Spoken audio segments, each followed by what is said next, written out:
खरं कारण काय होतं माहितीये त्याला भेटायला जाण्यामागचं? काय? मला माझं लग्न वाचवायचं होतं. शालू, हे बाळा, हो बाबा. मग मी नोटीस बघून खूप घाबरले होते हो. म्हणजे मी बोलले नाही तुम्हाला. मला घटस्फोट नको होता. मला खरंच नको होता. मला वाटलं होतं की आता जाऊन त्याला भेटेन, आमच्यात बोलणं होईल आणि हे लग्न वाचेल. मला मनापासून हे लग्न वाचवायचं होतं, कारण माझ्या बाळापासून त्याच्या बाबांना दूर करायचं नव्हतं मला. पण बाबा श्री काही ऐकून घ्यायलाच तयार नव्हता हो. तो ना द्वेष करतो, माझा तिरस्कार करतो. त्याच्या मनात फक्त राग आहे माझ्याबद्दल. आणि पिंट्यालाही माफ नाही केलंय त्यांनी. ते कधी करणारही नाहीत. हे बघ, जरा वेळ जाऊ दिलास ना तर सगळं ठीक होईल बाळा. नाही होणार बाबा. सगळंच रिपेअर व्हायच्या पलीकडे गेलंय आता. ही माणसं माझ्या बाळाला स्वीकारतील असं नाही वाटत मला. हे बघ, हे असं काही मनात नको आणू तू. नव्हतंच आणलं बाबा. त्याने डिवोर्सची नोटीस पाठवली ना तेव्हाही मला धक्का बसला होता, पण मी खरं नव्हतं मानलं. एवढंच कशाला आता चेक द्यायला गेले तेव्हाही वेडी आशा होतीच की मनात. भेटलो एकमेकांना तर गैरसमज दूर होतील. मी बोलेन त्याच्याशी, सांगेन त्यांना की बाबा माझं काही चुकलं असेल तर मला माफ कर, पण नको भांडूया, आपण बोलूया एकमेकांची. पिंट्या, माझ्या घरचे तुझ्या घरचे सगळ्यांना सोड. आपण आई बाबा होणार आहोत. आता आपण आपल्या बाळाच्या भविष्याचा विचार करूया. अगं मग बरोबरच आहे ना तुझं. बाबा त्याने बाळासाठी जर मला सांगितलं असतं ना की तू तुझ्या माहेरशी संबंध कमी कर, तर मी तेही केले असते हो. मला लग्न वाचवायचं होतं माझं, पण त्याला ते नकोच आहे. त्याला मी नकोय. त्याच्या बोलण्यात ना मला राग जाणवत होता. मी नाही बोलू शकले हो. माझी हिंमतच नाही झाली. खूप अवघड होऊन बसलो हो बाबा सगळं. हे बघ, काळ हे औषध आहे या सगळ्यावर.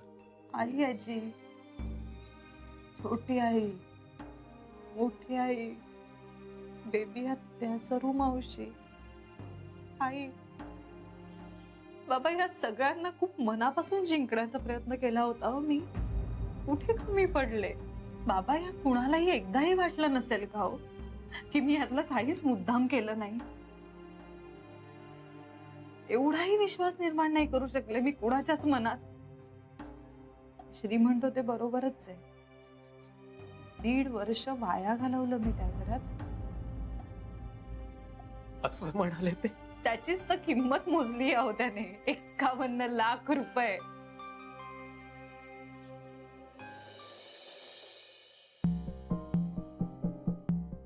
कोण असेल तो आणि मला कसा माहित नाहीये? 1.5 वर्षात मला कसं काही कळलं नाही? आणि तोही प्राणापेक्षा प्रिय. ओ गॉड, का मला लागलं हे एवढं सगळं?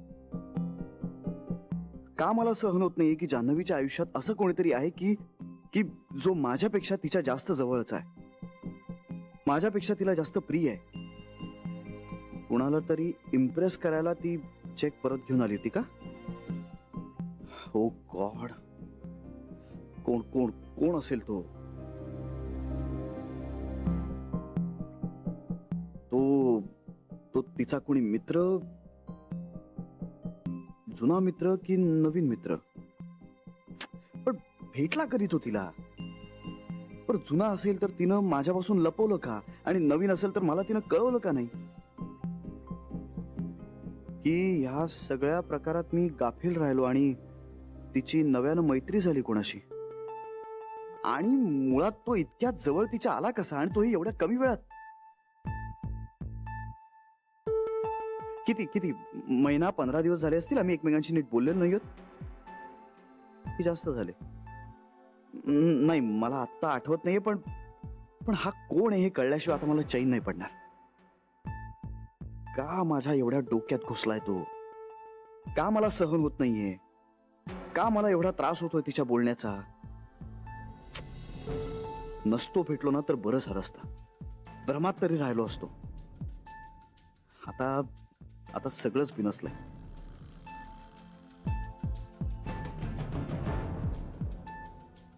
एवढी घालमेल का होतीये माझी? कोण आहे तो? जान्हवीचं माझ्यापासून दूर जाण्याचं कारण तर नसेल ना तो? एवढा तडकाफडकी तिनं डिवोर्स का मागितला मग मला? या सगळ्याला तो जबाबदार असेल का? त्याला आवडलं नसेल का जान्हवीनं माझ्याकडून पैसे घेतलेले? अरे पण त्याचा काय संबंध आहे? नवरा बायको होता मी, म्हणजे अजून आहोतच की. डिवोर्स कुठे झालाय? आणि तो कोण आहे आम्हाला हे सगळं विचारणारा? एक मिनिट, पण मी हे सगळे प्रश्न विचारतोय कोणाला? श्या. जान्हवीनं ना कसला घाणेरडा किडा सोडलाय माझ्या डोक्यात. तिला माझ्यापेक्षा कोणीतरी प्रिय आहे ही कल्पनाच सहन होत नाहीये मला.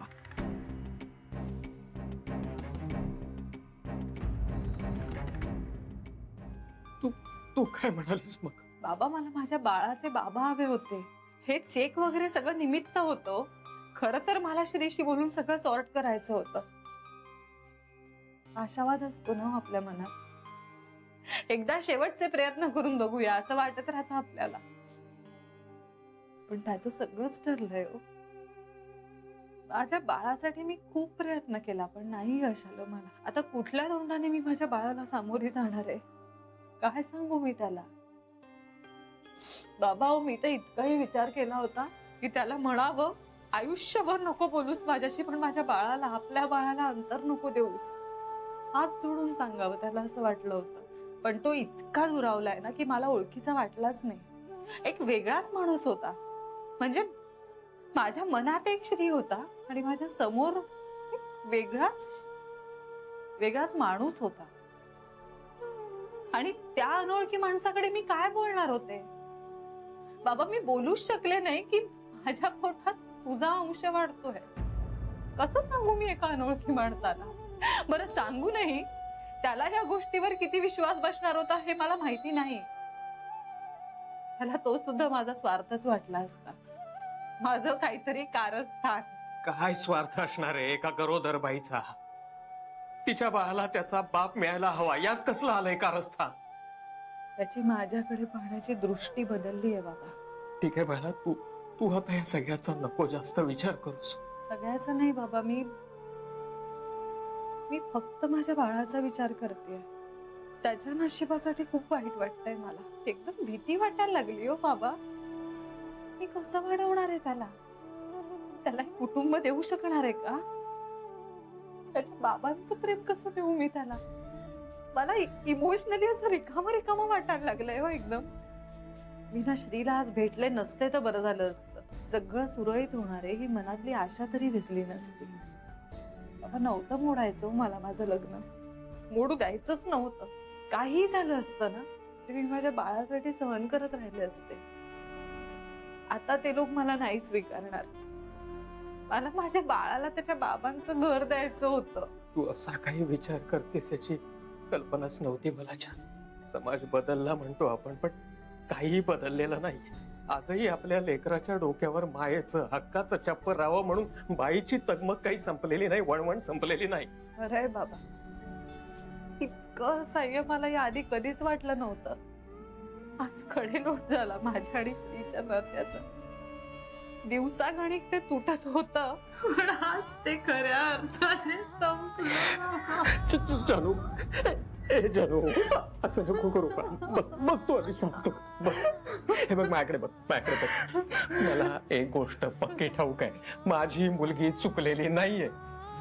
त्यांचं म्हणणं रास्त असेल पण माझी मुलगी सुद्धा तिच्या जागी योग्यच वागलेली आहे. आणि एक लक्षात ठेव, तू आता एकटी नाहीयेस. तुझ्या बरोबर तुझा बाप सुद्धा. तू जे काही ठरवशील ना त्यामध्ये मी असेन तुझ्या सोबत. आणि मी सुद्धा तुझ्या सोबत आहे ताई.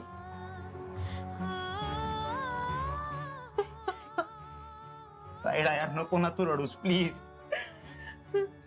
ताई, या बाळासाठी काय वाटेल ते करायला मी तयार. पण मला एक सांग, तुला खरंच वाटतं ना की मी तुझ्या बरोबर आहे? अरे, अगदीच काही झालं ना तर मी स्वतःला विकायला सुद्धा मागे पुढे पाहणार नाही. खरंच ताई, पण ह्या बाळाची आबा नाही होऊ देणार. तू सांग बाळाला की हा मामा जोवर जिवंत आहे तोवर काळजी करण्याचं काहीच कारण नाही.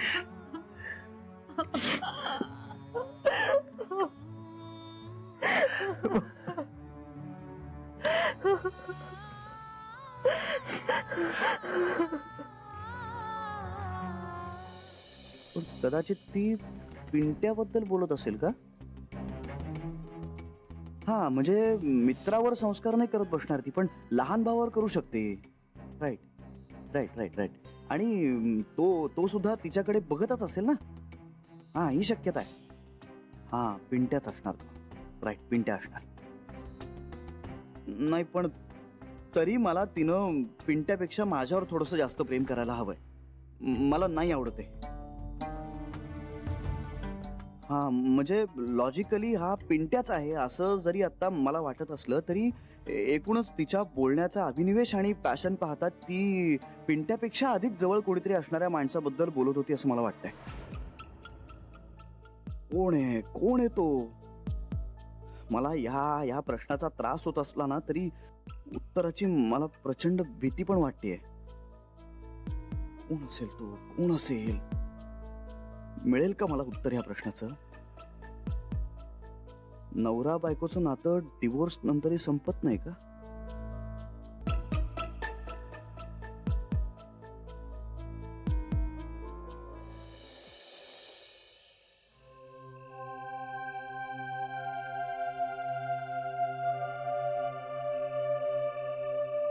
हाय जान्हवी.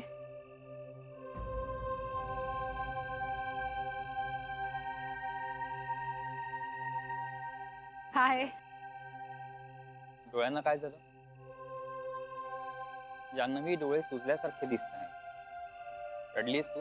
नाही रे, मी ते हा पाणी मारलं होतं डोळ्यांवर. जान्हवी, तुला अजून थोडं सफाईनं खोटं बोलायला यायला हवं. नाही जमत यात. श्रीला भेटलीस? काय झालं? त्याचं सगळंच ठरलंय. म्हणजे आमचा डिवोर्स होईल तेव्हा होईल, पण मनाने तो आत्ताच लांब गेलाय. अगं असं नाहीये जान्हवी. आता काहीच नाही करता येणार. तू इतकी निराश का झालीस? मनीष, मला ना तुटल्यासारखं वाटतंय. म्हणजे या महिन्याभरात 20 वर्षांनी वय वाढल्यासारखं वाटतंय रे मला माझं. जान्हवी, आपण श्रीशी बोलू. काही नाही होणार त्याने. काहीतरी मार्ग निघेल ना. आता काहीतरी मार्ग मला नकोय. मला माझा ठरलेला मार्ग हवाय. म्हणजे तू काहीतरी ठरवलंयस? नियतीने ठरवलंय अरे माझ्यासाठी, आणि मी ते बदलू शकत नाही ना.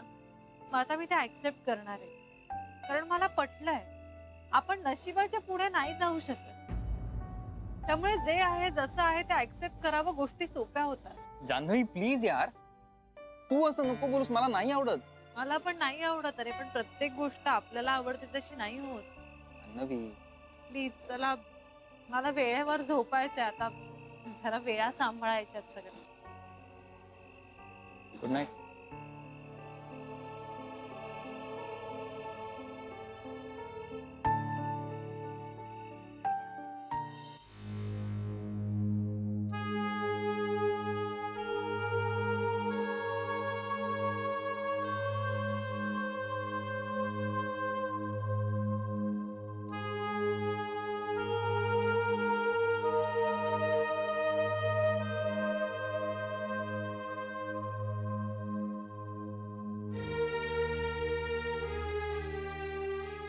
गोखल्यांकडे जाऊन आल्यानंतर तू रडणार. हे आता नेहमीच झालेले. झालं समाधान तुझं? तेलही गेलं आणि तूपही गेलं. हाती आलं काय धुपाटणं. पैसेही गेले, लग्नही गेलं. आता कसं करशील सगळं एकटीने? करावंच लागेल. डॉक्टर नाही का म्हणाले, आईच बाळासाठी वॉरियर होते. पोर जन्माला घालणं एवढं सोपं नाहीये जानू. अगं, बाळणपणाचा खर्च आहे, मुलाच्या औषध पाण्याचा खर्च आहे, त्याचं शिक्षण. कसं भागणार? आता पिंट्याही नोकरीला नाहीये. आई हे बघ, माझी नोकरी आहे, मी ओव्हर टाईम करेन. नाही तर कॉलेजमध्ये असताना घ्यायचे त्याच्या ट्युशन्स घेईन मी, पण मी सगळं करेन. निंबाळकर वकील म्हणत होते, चेक दिला तर दिला, पण अजूनही कोर्टात समोरासमोर यायचंय. आता सगळे कायदे आहेत ना बायकांच्याच बाजूचे, आणि त्यातूनही बाई जर गरोदर असेल तर मात्र तिच्याबद्दल सहानुभूतीनेही विचार केला जातो. आई आता नको तो विषय. मी आपलं तुझ्या कानावर घातलं नाही, म्हणजे मग असं नको म्हणायला ना की आई तू मला सांगितलंच नाहीस म्हणून. नाही म्हणणार. अगं ए जानू हळू. आई थँक्यू. कशाबद्दल? मला आठवणीने दूध दिलंस म्हणून. काळजी नको घ्यायला. आई होणं अवघड असतं, तेवढंच आजी होणंही सोपं नसतं. आई मला लवकर झोपायचं. बरं बरं, झोप झोप झोप. सकाळी लवकर उठायचं ये ना, स्वयंपाक पाण्याचं बघायचंय तुला.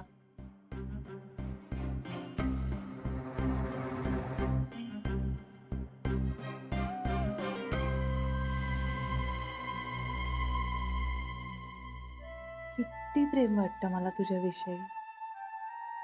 असं कुणाविषयीच कधीच वाटलं नव्हतं. आईचं बाळावरचं प्रेम सगळ्यात वरच्या पातळीवरचं असतं, तेच खरं.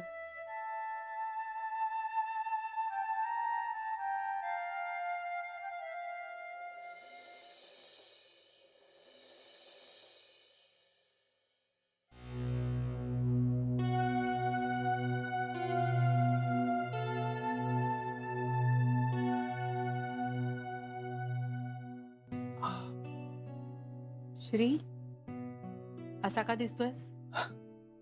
कुठे काय? मग कसं वाटतंय तुला? चालायचंच वयोमानाप्रमाणे. आई, आई तुम्हीच सांगायचा चेहरा कसा दिसतोय?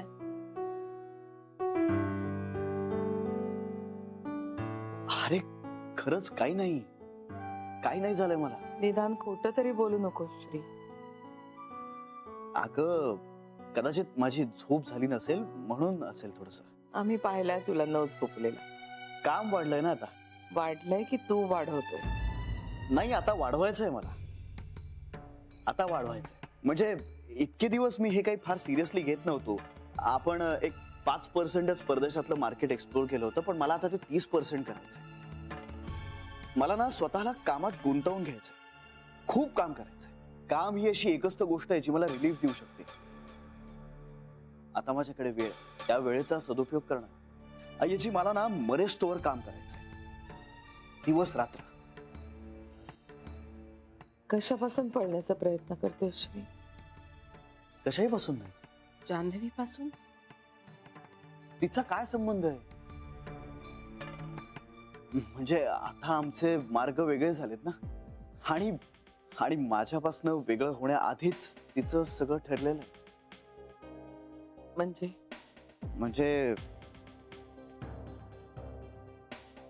शी हॅज मूव्ड ऑन. याची मला कळलं नाही. तिच्या प्रायोरिटीज बदलल्या. काय बोलतोयस तू हे श्री?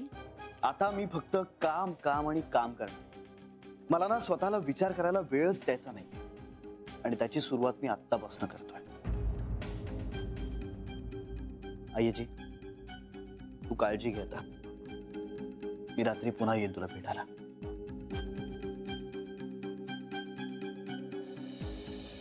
आई मी आलेच. श्री, अरे नाश्ता.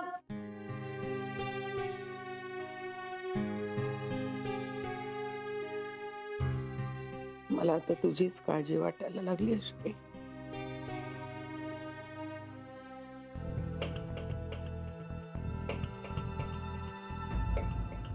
याच्यात मी सॉसची वाटी ठेवली होती. आहे माझ्याकडे. मी शिरा केला तर तो कुठे आहे? तुझ्या काय चला आणले सगळ्यांनी घेतले ना? हो हे सगळं ना श्रीच्या आवडीचं झाले. सँडविच, शिरा, पोहे, उपमा. आता आपण एवढ्या प्रेमाने केलंय म्हटल्यावर थोडं थोडं खाईलच ना. इंदे, अगं त्याला एका वेळेला हे सगळं केलेलं नाही आवडत ना, मग कशाला करता तुम्ही? हे बघ, आता तो हे सगळं बघितल्यावर रागावेल, आणि सकाळी खाण्यावरून चिडचिड हवी का आपल्याला? बहिणी नाही चिडणार. आम्ही एवढ्या प्रेमाने केले ना, थोडं थोडं खाईलच तू. आणि नाही खाल्लं ना तर आग्रह करू. हो हे बघ आम्ही तुझ्यासाठी काय काय केलंय. शिरा केलंय, सँडविच केलंय, पोहे केले, उपमा केले. हा पटकन खाऊन घे. चल चल बस बस बस. मोठी आई, मी कित्येकदा सांगितलंय हे असं नका करत जाऊ. तू सांगितलंयस रे, पण आम्हाला कळायला जरा वेळ लागतो ना. आम्हाला कळायला वेळ लागतो ना. आणि किती दिवस झाले रे तू धड खात पित नाहीयेस, आम्हाला चैन पडत नाही रे. आणि एरवी कसं जान्हवी असायची स्वयंपाकघरात, ती बरोबर शिस्त लावायची आम्हाला. ती म्हणायची तुमची कितीही इच्छा असली तरी श्री एवढं सगळं खाणार नाहीये, कुठला तरी एकच पदार्थ करा. पण आता नेमकी ती नाहीये ना घरी. मग मग